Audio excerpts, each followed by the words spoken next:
Good evening, everyone. This discussion is hosted by the Council on Aging Accessory Apartment Working Group, made up of myself, Ann James, Carrie Kissinger, and Elizabeth Bajorski. I'd like to thank our speakers, George Mansfield, Carlisle's Planning Administrator, and Carlisle residents Rich Sibley, Tim Blunt, and Jason Molten. As you may have noticed, your audio has been on mute. This meeting will be recorded and scheduled for rebroadcast on the Minuteman Media Network.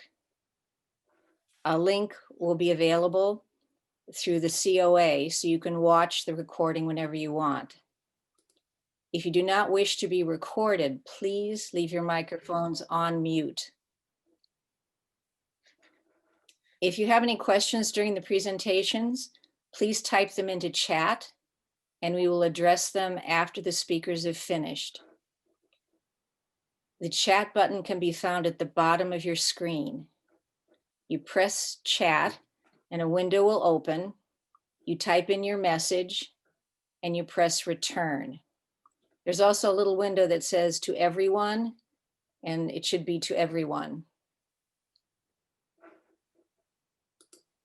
So I think we're ready for our first speaker, who will be George Mansfield. George?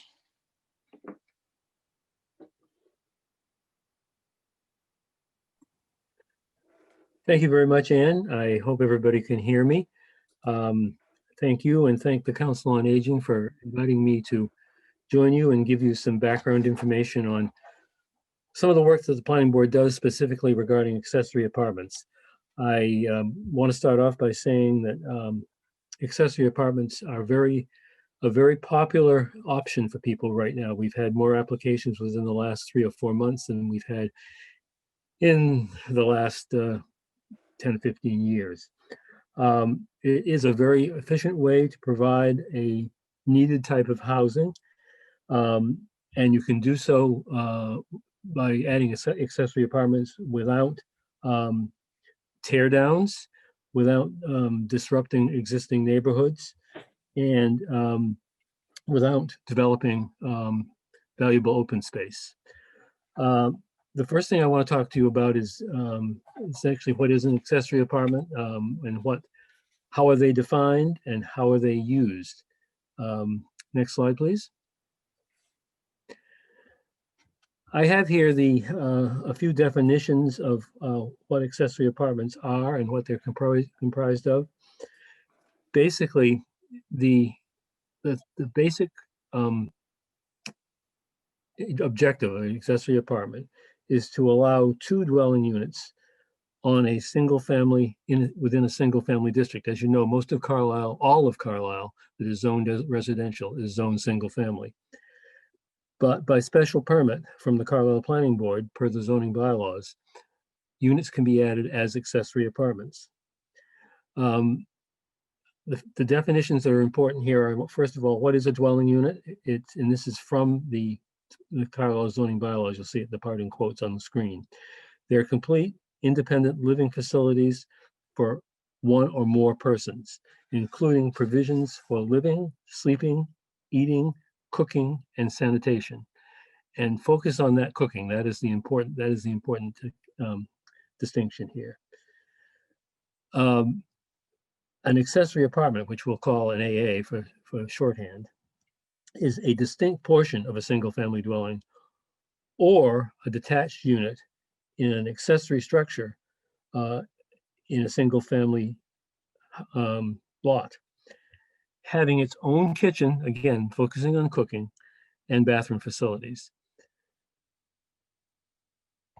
The third important definition, and that is what is excuse me, I'm looking at my screen, and the third important definition is one that's not here, and you will hear tonight from 3 people who've had experience in developing accessory apartments, and they all are in-law apartments. I'm not defining an in-law apartment because the zoning bylaws do not define in-law apartments, although a lot of people talk about them. Any accessory apartment may be an in-law apartment or may not be an in-law apartment. It's never limited to that use. It can always be rented out on the open market. I also want to point out that a special permit is a permanent zoning change for an individual lot running with the land. Although when the lot is sold, it has to be reauthorized, but there is a provision in the bylaw by which an accessory apartment can be renewed with a very simple process if requested by the new owner. Next slide, please. A little bit about the purposes and history, and the purpose portion is from the zoning bylaws. The quotes you see here are the reasons why Carlisle approved the establishment of accessory apartments way back in 1989. One is to increase the availability of moderately priced housing for the town employees, for young people, for seniors, for people of low and moderate income, and for dependent relatives of town residents.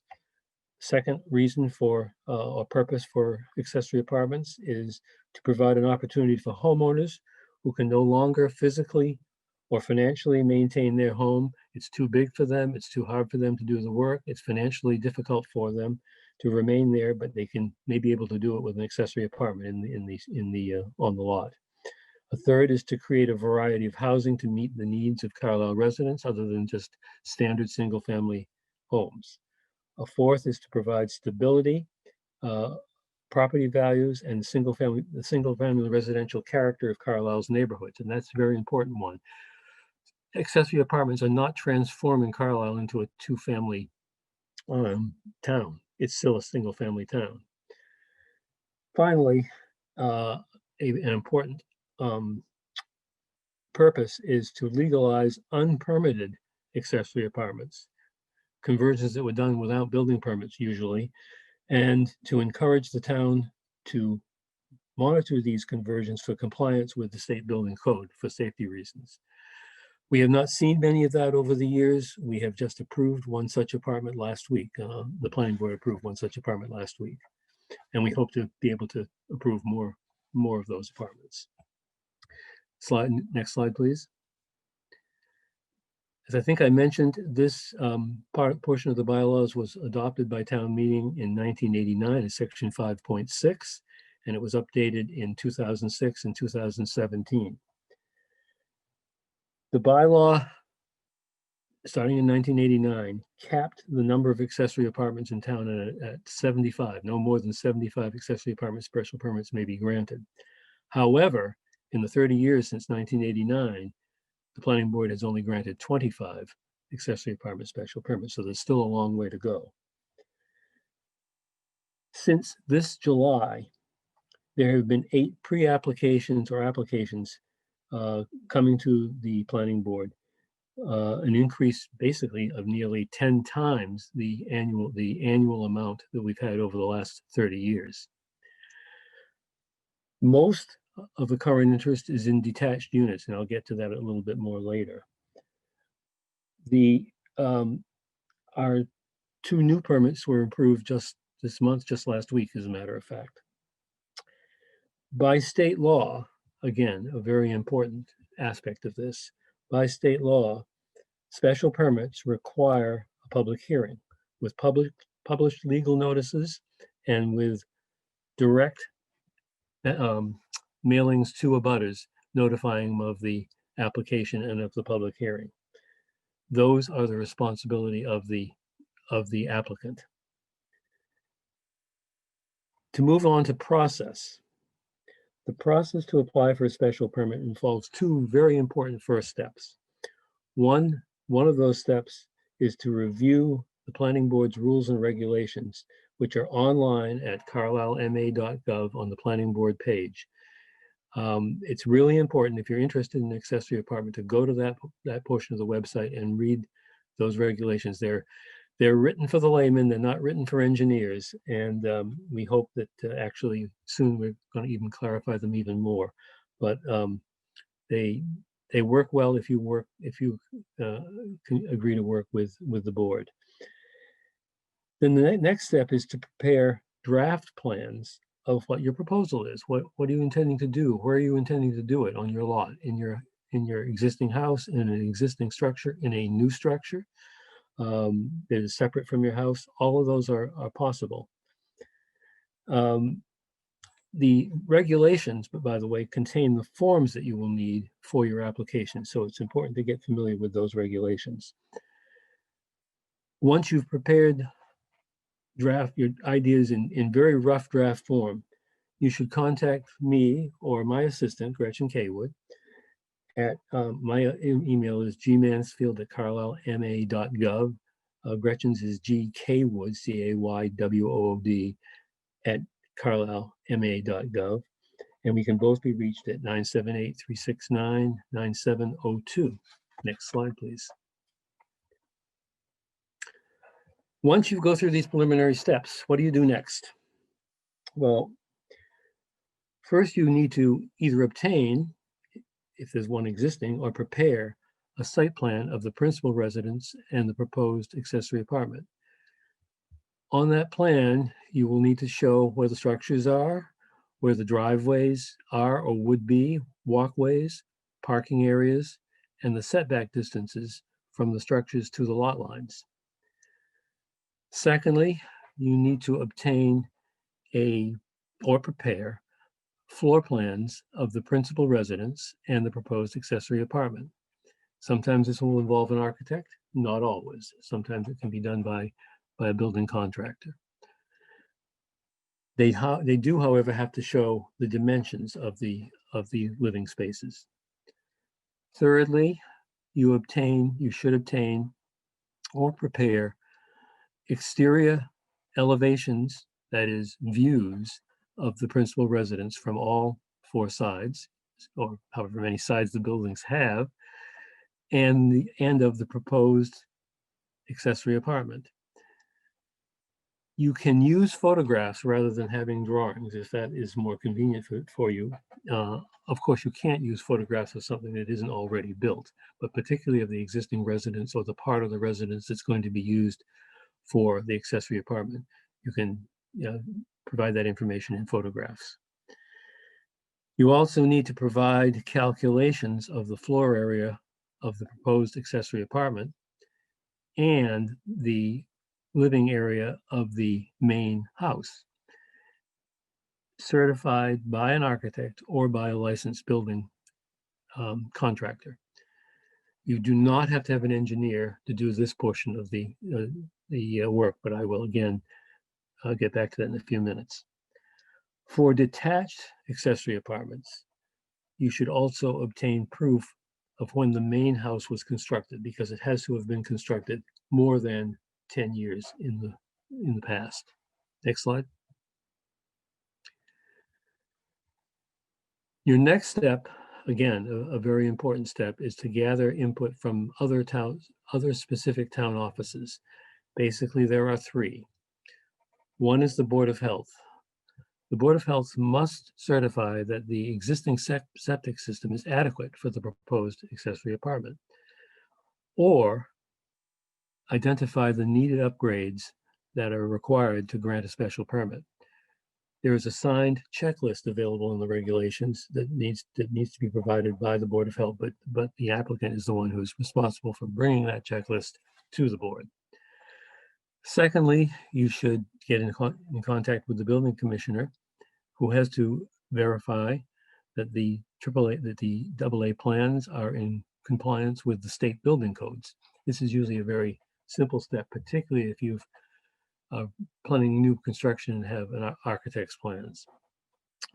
Thirdly, and most simply, you request from the assessor's office a certified list of the current abutters, those properties that are adjacent to the property that you are planning to do the construction on or planning to change the use on, and those properties that abut those properties within 300 feet.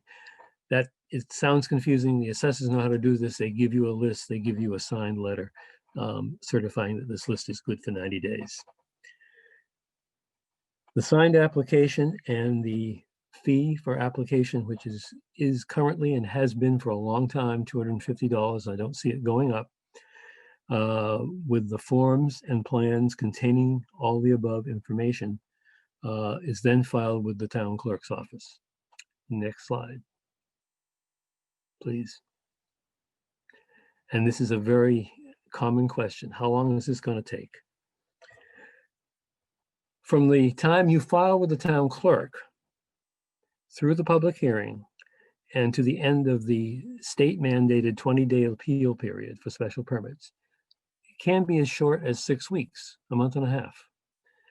That's fast tracking it, granted, but it can, a well-prepared application can get there.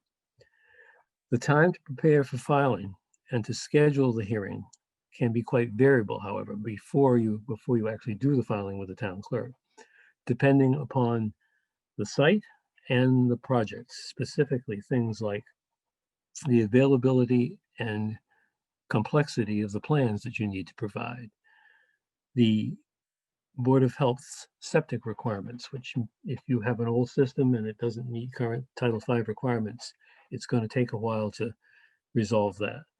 And finally, just the planning board's meeting schedule. The planning board meets regularly twice a month, but in the summer and in holiday periods, the meetings are less frequent, so that of course would extend the time.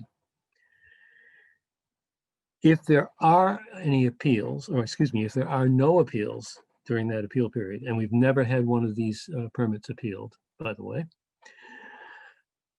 you can record the special permit at the Registry of Deeds, and once you've done that, you can pull the building permit and begin your project. Next slide. Just to summarize, there are 8 key zoning requirements of the accessory apartment bylaw. One is that the floor area of the apartment must be no greater than 1,200 square feet. It's very important. That's not that much space, but it's enough space to provide a very comfortable living unit. Secondly, the floor area of the apartment must be less than 35% of the area of the main house and the apartment combined. That's why you need to provide the floor plans that I mentioned earlier. Third, the owner must agree to reside in the main house or in the apartment itself, as long as the special permit is being utilized. We do have at least one owner in Carlisle who applied when they were living in the main house and spouse passed away, children grew up and moved away, and now the owner is living in the apartment and renting out the house. If the accessory apartment is a detached building, the principal structure must be at least 10 years old. I mentioned that before, and some people are confused about this, but the apartment itself as a detached structure can be built totally from scratch, totally new. The lot must contain at least 2 acres and meet all the other zoning requirements, including standard zoning requirements, including setbacks. It can't be a non-conforming lot, in other words. There can be no other apartment existing on the lot. An accessory apartment can contain no more than 2 bedrooms. Many contain only 1, but it's allowed up to 2. And an accessory apartment cannot be transferred into separate condo ownership. It has to remain in the ownership of the same ownership as that of the main unit. That kind of completes a very quick overview of this. I will welcome questions at the end of this whole presentation. Thank you very much. Thank you very much, George. Our next presenter will be Rich Sibley. Rich? Good evening. Thanks, George. Yes, so myself, Tim, and Jason will explain our experiences as far as our application and our accessory apartments. So George, I truly appreciate you going through all of those processes. Frankly, it's been about 10 years since I went through the processes, and it sounded more difficult to actually explain them than it really was for me to accomplish. So my experience with this whole process was really excellent. George's checklist to begin with, that pre-meeting that he spoke of, was really helpful for me. And what you're looking at there is a building that used to be my garage. So about 10 years ago, my father-in-law had a series of strokes and my mother-in-law became ill as well. And we needed to get some housing for them where they could be under our care. So we decided to convert our garage into an accessory apartment for them. At that time, the accessory apartment bylaws did require that the structure was attached to the house. I know now you can do detached as well. So this structure is, we built a breezeway between the buildings, which turned out to be helpful for us anyway, because my father-in-law needed to use his wheelchair across at the same level as the house. I would say that I probably fast-tracked this process. I was very diligent in understanding what the planning board required. The checklist was pretty clear. I made sure I had clear plans and clear documents, and I put together a clear presentation for the planning board meeting myself. The entire time from when I started the process, including getting Board of Health approval, building permits, and then ultimately the planning board meeting approved, and the 20-day grace period was definitely measured in probably about 6 or 8 weeks for me. No problems whatsoever with that process. So that's really the theme of my case study. I would say that I was quite prepared for each of these elements. I read everything and asked a few questions where needed be, and I was approved on my first meeting to the planning board in completely reasonable questions and answers. Some of the things I did to make sure that I was well prepared was I invited all of my neighbors who were about to receive the letter to come visit me and see my plan and see what I was planning to do. And a number of them did that. And so, no one was surprised when a certified letter showed up at their door that said that they were invited to a meeting. And many of them showed up at the meeting in my support or provided a letter if they were not available. So I thought that was really nice. And it was a good way for me to get to know some of my neighbors who I didn't realize were within 300 feet of my lot line.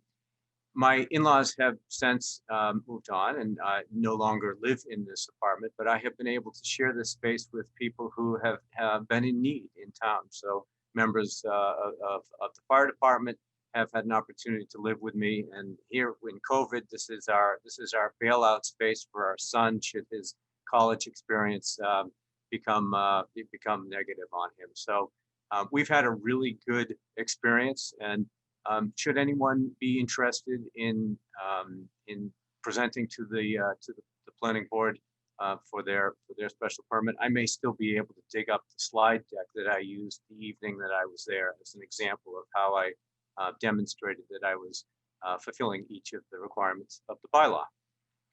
So that's been my excellent experience. I'm going to turn it next to Tim Blunt.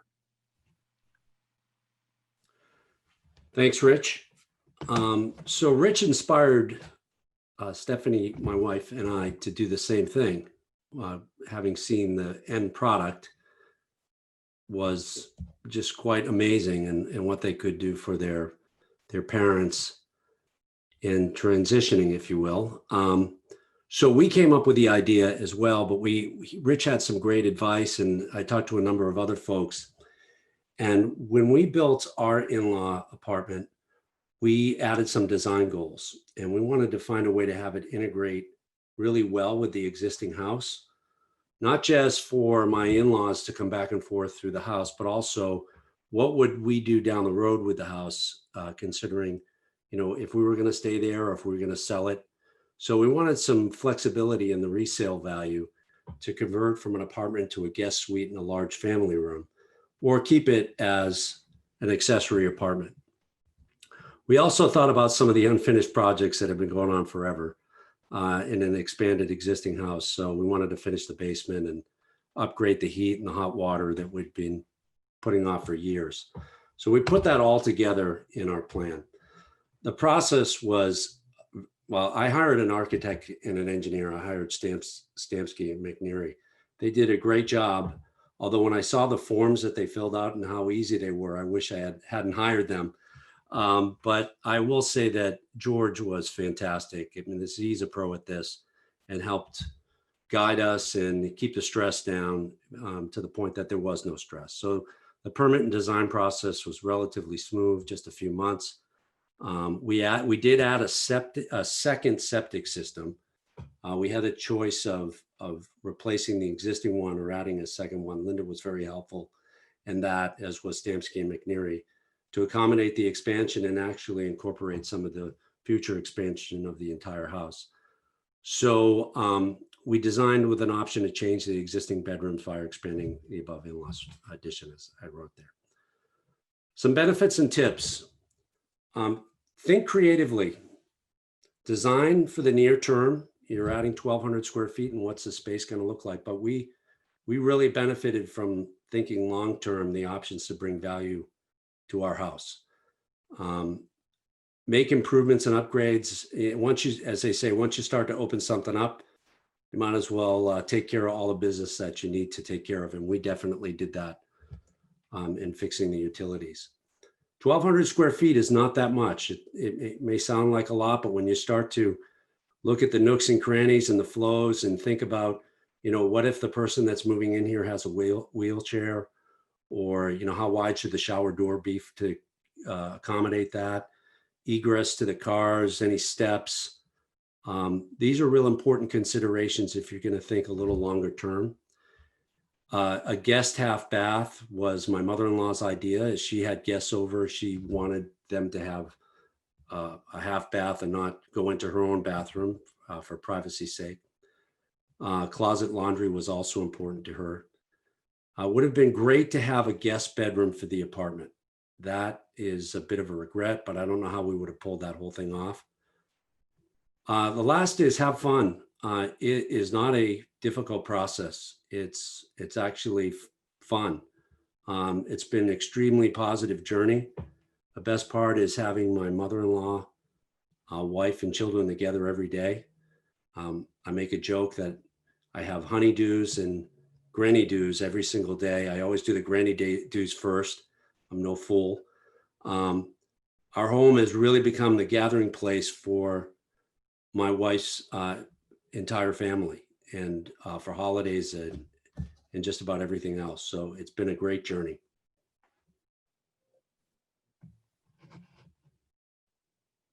Jason?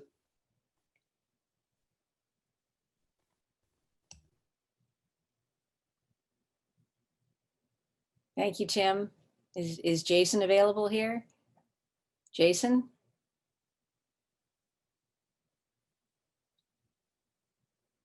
I don't see Jason. Jason, do you have are you muted?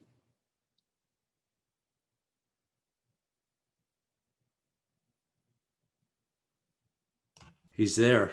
There he goes. I'm unmuted. Am I there? Can you hear me? Yes. All right. Sorry about that.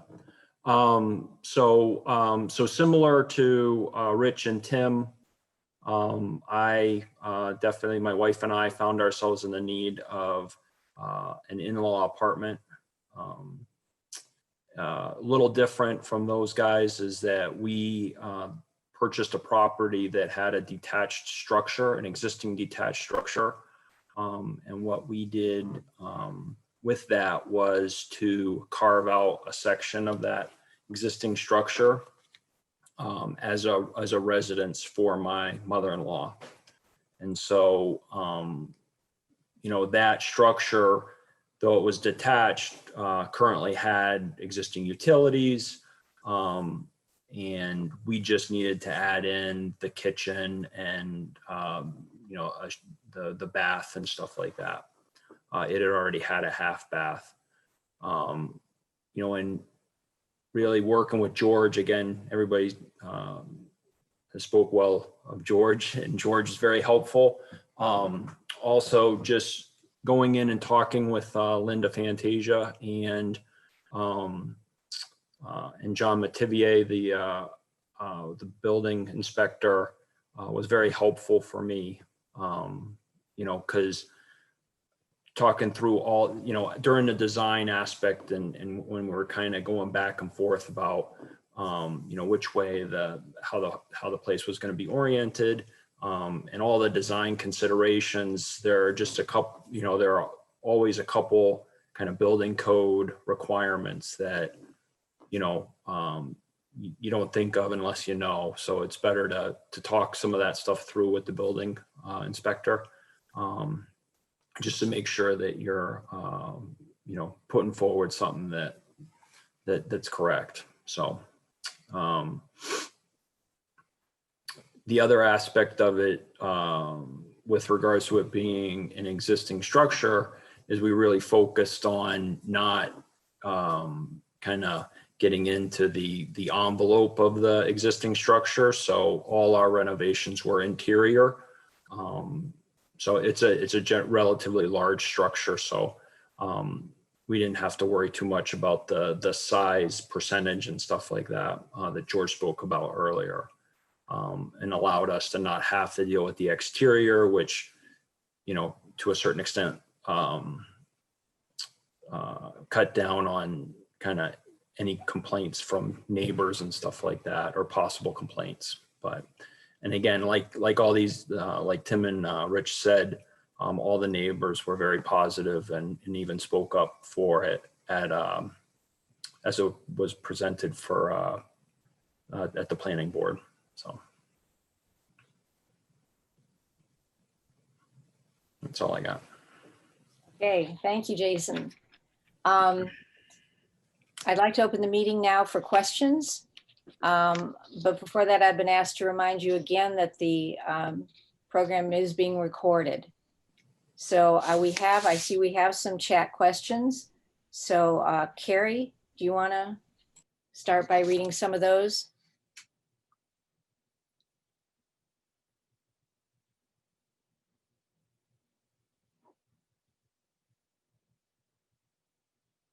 Carrie, I think you may be on mute.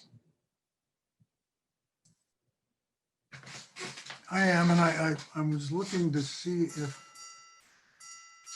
okay, they're coming up here now. All right, we got a number of questions. Here's one for everyone. Are there any restrictions on renting your accessory apartment short-term, like in an Airbnb situation? Are there any restrictions to doing that?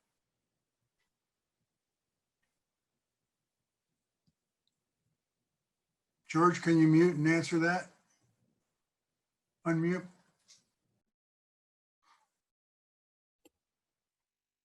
Yeah, can you hear me now? Yep. Awesome. Okay. Yeah, there are no restrictions on that as long as the owner is in residence on the property. The Board of Health may have some specific requirements for that if they look at it as a, you know, basically a hotel use. But that's not part of the special permit, and there are no restrictions within the section 5.6 of the bylaws on that use. Okay. From Debbie Bentley, why is there a requirement for a licensed professional to establish a square footage when this is not a requirement for house design in Massachusetts? I think it's because of the proportion. It is. It's because it's the only way the planning board can, you know, if it's just the applicant saying this is the square footage, the planning board has no way of proving that, and it is a bylaw requirement, so they cannot approve a special permit for a unit that's more than 1,200 square feet, or that is more than 35% of the total of the square footage of the apartment plus the main house together. And what is or is not included in the square footage for the accessory apartment? For example, if someone wanted to add a screen porch attached to the accessory apartment, would that be considered part of the floor area for the 1,200 square feet? I saw that question coming up in chat, and it may be based on a current situation that I'm familiar with. I don't have an answer to that question today, unfortunately, because we're trying to sort this out between myself and the building commissioner and town council to make sure we all agree on the definition of living space. Is it three-season space? Is it space that can be converted and used even in the off-season? Those are the kind of questions that have to be answered. We haven't had this situation come up before. It's just come up, and we're trying to address it. Thank you. And on the issue of what is included in this proportionality of accessory apartment to the rest of the house, the 35% of square feet calculation, is that combined or is that for the house area only? I think that wasn't clear. You did address. The total square footage of the living area inside the house. This is in the outside walls now. This is living area inside the house, plus the living area of the apartment itself is the denominator, and the numerator is the area of the apartment. The apartment cannot be more than 35% of all the living space on the lot, all taken together. Right. Another, can this be done before a health crisis so one has time to plan thoughtfully rather than doing something in a rush? A health crisis meaning perhaps that a family member might be in need of some close attention. In other words, can one create an accessory apartment but not use or rent it until a need arises? That's also a good question, one that hasn't come up.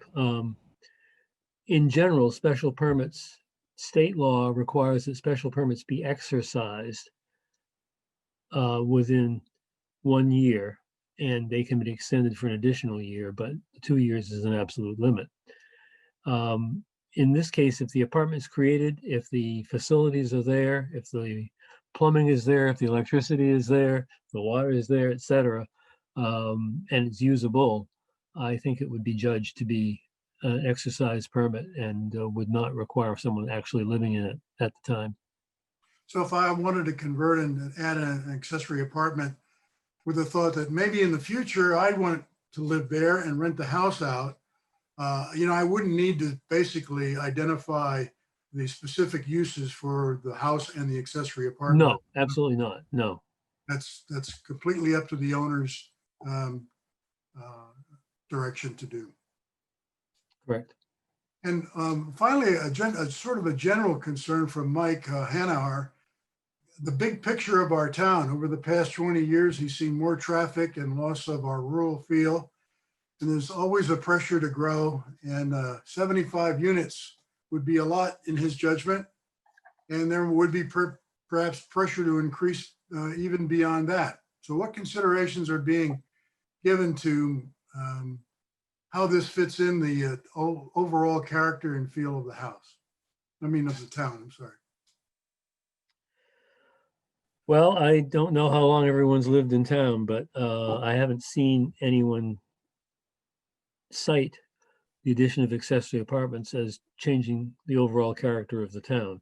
A third of the 75 units have been created and are in use. And there is no consideration at this point, as far as I know, to raise that limit. Perhaps if we have a boom, particularly a boom in detached structures being utilized as accessory apartments. Oh, and by the way, one thing I didn't have because I couldn't put every detail in my overall presentation was there can currently only be 25 total detached accessory apartments out of the 75 detached and attached. But so far, there's no pressure at all to increase either of those limits. Well, there certainly is an express need as part of the kitchen conversations in the master planning process. A lot of folks identified the need for a more diverse housing stock in town. Also a need for having seniors age in place, those kinds of things. This is a tool in the kit bag that can do that very unobtrusively, it would seem, I think, to everyone that has looked at the case studies and heard what George has to say. It's a terrific tool in the kit bag. The other options include things like open space clusters, like is being planned out on Bedford Road and like Malcolm Meadows and those sorts of options. And then there's other options, including 40B options, that break the zoning completely in order to get higher density and provide more, quotes, diversity of housing stock. So this would seem to me to be a terrific tool that we have, and it's very heartening to hear that we've had 8 new applications just in the last within the last year for this, because it seems that it could really meet a need that we have in town for aging in place and more housing diversity. So thank you, George. And Well, Carrie, thank you. And if I could add, one thing I want to say, and I thought of this as our case study people were talking. I had nothing to do with selecting the people who presented their cases today. They all spoke highly of my work with them, and I'm glad of that, but I had nothing to do with selecting them. So I just want to be sure everybody knew that. But what you brought to mind, Carrie, was that there is another provision in our zoning bylaws, which is not accessory apartments. But when someone walks in the door and asks me about their accessory apartment, the first thing I ask them is, do you know when your house was built? How old is it? Now, this isn't because it needs to be more than 10 years old, but if it's built prior to 1962, it can be converted to a 2-family by right. They don't need an accessory apartment special permit to do that. They can't create a detached accessory apartment without the permit, but if they want to take their house as it exists, build onto it even, as long as they're using the main structure. And the example of one of those that's recently been completed is what is referred to as the Now House on the first part of East Street on the left as you're heading north. I don't know if people are aware of that, but that is a pre-1962 1-family to 2-family by right conversion. And that's the one where both houses share a garage in between them, I believe. Yes. Yeah. Good point. Any other questions? Oh, here, Rajan. I'm sorry, RJ, I've missed your question. Can you speak more to the septic system issues? Because they can become, the dollars can ring up pretty quickly on those kinds of issues. Well, I'm not sure who RJ is asking to speak to it. I can only say that it behooves anyone who is in an older house with an older system to get into touch with the Board of Health early in this process. Because the problem comes when someone comes in ready to apply for an accessory apartment and they haven't yet talked to the health agent, Linda, to find out whether their system will support, their existing system will support the additional bedrooms or the additional rooms that are being added with the accessory apartment. You want to do that early, you want to learn about it. If you do that, you can build it into the process. And so that's why, I stress that is one of the first things you do outside of the planning board before you actually come in with an application. Many folks may have either condominiums at the beach or something like that, but this notion of 1,200 square feet, if you aren't really familiar with what that means from a living space standpoint, unless you've occupied something like that, it's hard to get your arms around it or your head around it. Has anyone had an experience with a 1,200 square foot sort of living area and how that feels? And does it feel confining? I'm sure if there are only 2 people living there, it doesn't feel very confining, but anyone care to comment about that further? How about Richard, Jason, or Tim? Sure, I can start there. So I didn't grow up in a rich town with rich life. My first house was in Arlington, and it was a 3-bedroom small colonial that had 1,196 square feet. So I had a 3-bedroom house that was 1,200 square feet, Carrie. my accessory apartment is just under 1,100 square feet. And it has a very good sized bedroom that my in-laws shared, and then sort of a combination living kitchen area, and a decent sized ADA compliant bathroom with a little porch off the back, and some shared porch space between our homes. And then the front outside, which isn't counted into the space, is a neatly designed ramp that allowed me to roll him up and down. But it's all of that gave them very comfortable living space, all one floor comfortable, and the two of them enjoyed their breakfast in front of that window every single morning, and I don't think they had the slightest bit of complaint about being that close together. Thank you.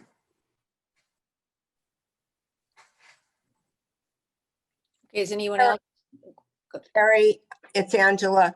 I think most of the one-bedrooms apartments at Benfield and Village Court are around 500 square feet.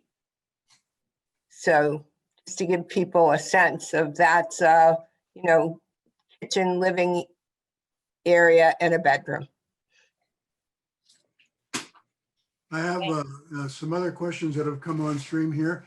Can a basement be turned into an accessory apartment? Doors in and out are one door leading into the first floor of the residence plus a steep stairway up to a bulkhead. Would the bulkhead have to be converted to a standard door entrance and the stairs be differently graded? Does the kitchen have to be a separate room? Could it be part of a larger living space? What makes a kitchen setup qualify or not qualify? I don't know whether that, you still hear me? Yep. Okay. Yes. I don't know whether that is a question of what constitutes a kitchen, but basically it's the cooking facilities. As long as you don't have, if you have everything else in the kitchen but cooking facilities, that's not a dwelling unit. That's not a separate dwelling unit. That's a guest room. But in terms of the basement, yes, we've had accessory apartments approved for basement space. They do have to meet standard building and fire codes, particularly, for the bedrooms. There have to be windows that can be escaped from if there's a fire. And I'm not sure about the bulkhead question, but it's something that you would first approach the building commissioner with these questions, and not the planning board. So George, if I understand correctly, in a kitchen, if you just had a stove top, you wouldn't have to have an oven. Is that true? Cooking facility. It's a stovetop is a cooking facility. So that would qualify. Okay. That would require that you have a second unit in some way be permitted through an accessory apartment or a pre-1962 conversion or something. Yeah. And there's one other question here. If a property is in trust, does that create any necessary complications or problems? I wouldn't think so, not as long as the whole property is in the same trust. If the apartment is in a separate trust from the rest of the property, that would be like being a separate condo, so that would not qualify. Okay. Well, I think we've exhausted the questions at this point. Good questions. There's one more, Carrie. One more, yeah. Missed it. Where is it? Oh, here we go. Can a finished apartment be counted as part of the main house GLA? The main house what? Gross living area. Gross living area. In a finished apartment, And a finished basement finished basement. be counted. If a basement is finished, yes, then it's part of the living area. If it's finished and it meets the fire codes, it's part of the living area. So that would factor into the 35% calculation. It would. It could. Good. But an unfinished basement doesn't factor into it, nor does garage space. Oh, nor does garage space. That's important. Yeah, that's very important. A lot of garages in Carlisle. Okay. Ann, I think we've exhausted the questions at this point. All right. All right. Well, thank you very much to our presenters and our tech support, Chuck Bagnashi, and our audience for joining us. Again, you can contact the COA for a link to access a recording of this meeting. We also hope to have it accessible on the planning board page of the town website. So I think that's the end of the show. Have a nice evening and stay safe. Thank you. Thank you. Thank you. Thank you.